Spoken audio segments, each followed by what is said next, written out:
What's a harmless / non-serious secret you've kept forever? First marriage to my late wife. On the day of the wedding, the ring got stolen out of my car. I was freaking out.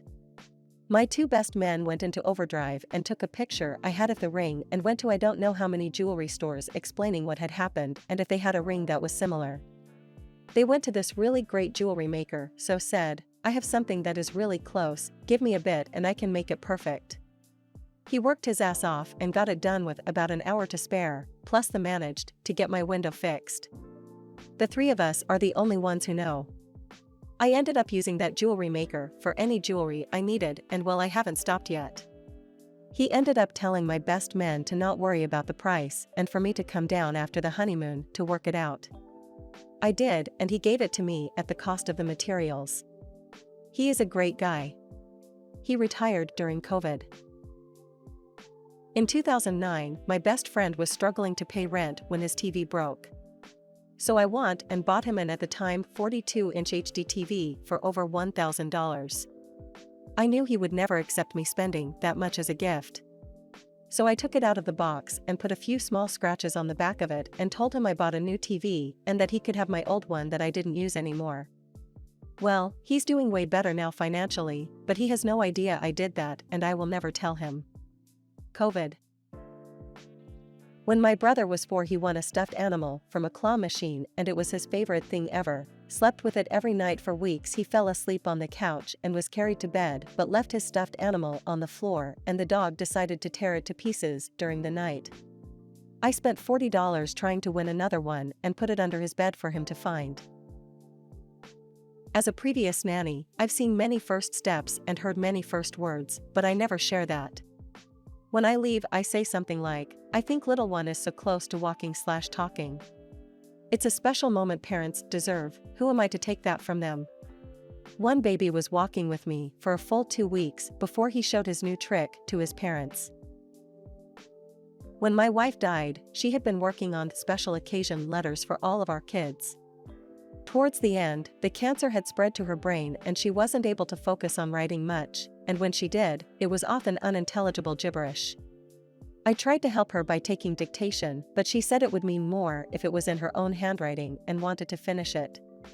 She slipped into a coma and died after only getting through a handful of letters for our eldest child, leaving addressed envelopes only for our other 2 kids. I knew this would be devastating for the 3 kids, and possibly create conflict, so I paid a woman who specialized in calligraphy to literally duplicate my wife's handwriting. I gave her the content, channeling my wife's comments she made to me about what I thought would be meaningful words to our 3 kids when I had helped her dictate a few. And, as she wanted, I have passed them out on special occasions of wedding dates, birth of first child dates, first day of college dates, etc. My kids don't know. They've even shared the ones she actually wrote with ones written by her surrogate, and thus far the secret remains safe. I haven't told anyone else this, but read it and hope it stays here a secret as well. I'll take it to my grave. I consider it harmless as it was her intent, but cancer robs so much from people afflicted with it, including their best, most sincere attempts at helping others cope with the loss themselves. In 1998, I had a friend who was stuck in a very toxic situation at her home. She had an opportunity for a new start across country in Oregon. She had a Dodge Neon that was hanging on for dear life and decided to pass on the opportunity for fear the car wouldn't make the trip. I told her I had a friend that was a mechanic that owed me a favor and he would give the car a tune-up for free. I didn't really have a friend that was a mechanic. We were both 18 with not much money, but I used all of my savings to pay to have her car made roadworthy for the trip. She's a mother of 4 now, with a great job and thriving in Oregon. My friend is a major Death Cab for Cutie fan. They came to our city a couple years ago, and I knew she wouldn't be able to afford the tickets to go. She was upbeat about it, but I know she was devastated by it. I bought tickets. 2 days before the show, I told her that the friend I originally planned to take couldn't go, and would she please come with me? There was no other friend. Told her I loved the band and would be sad to miss them. She of course accepted, and had the time of her life.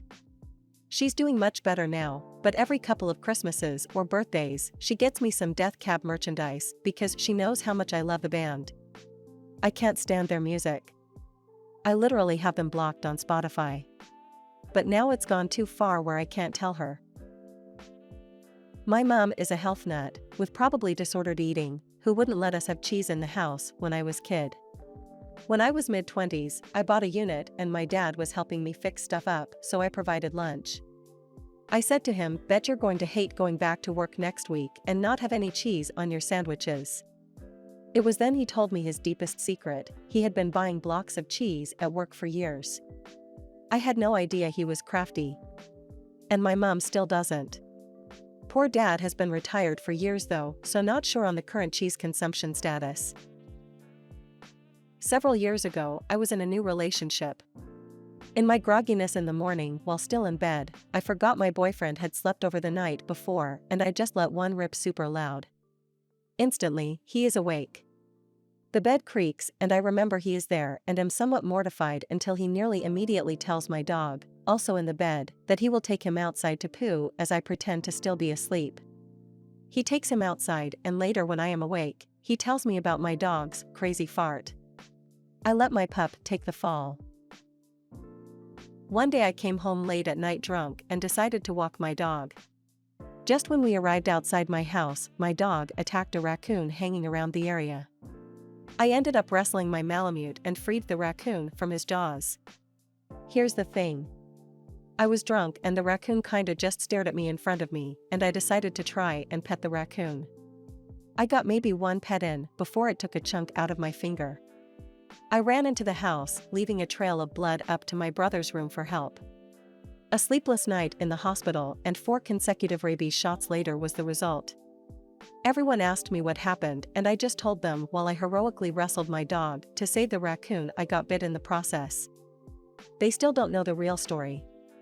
It still gets brought up 10 years later. My best friend streamed on Twitch for 1 year, and I was all of her viewers. She regularly streamed to one viewer, me, so I made multiple accounts and pretended to be a stranger who would talk to us during stream. I gave them different personalities, different ways of speech, different backgrounds. I would even create Discord chats to make them seem believable. Eventually, she gained a following and I didn't need to anymore, and later she stopped streaming altogether. She still doesn't know. I convinced my sister I had entered us both in a blog giveaway. I won a coupon, but she won the grand prize, a $300 gift card to Lane Bryant. My sister was a size 16 and desperately needed new clothes, but would spend money on her baby grandkids and thin adult daughters. This was the only way I could make sure she spent it on herself. It's been 10 years. She doesn't know. Only my immediate family know I threw a birthday party when I was 13 and no one came. I remember sitting at the window crying, looking out for any cars to come. I never told anyone else about this, because I didn't want to seem like a massive loser, still don't. Even the kids who didn't turn up, I told them my neighbors and friends from extracurricular came, so even they don't know. When I had just got my license, I was kind of an idiot, as are most 16-year-old boys. It was snowing and I thought I would try to drift my car into a McDonald's parking lot from the road. I failed, obviously, and went down an embankment into another parking lot. Thankfully my car was mostly okay. I had to replace a quarter panel and a headlight, but nothing too serious. I told my parents I was avoiding a head-on collision and hit black ice. I have never told them the truth even though it has been 20 years since that incident. I could tell them and they wouldn't care really, but I just haven't and probably never will. This is the first time I have ever told anyone the truth about that day. I once told a girl I was dating I loved the dish she cooked for me. In reality, it was terrible. 25 years later, my wife is still cooking it at least once a month because it's my favorite. I've never been able to tell her, but now I've let my 8-year-old daughter in on it. She'll prance up to my wife and say, "Let's cook Daddy's favorite tonight." Then she turns around and looks me dead in the eye with a shit-eating grin on her face.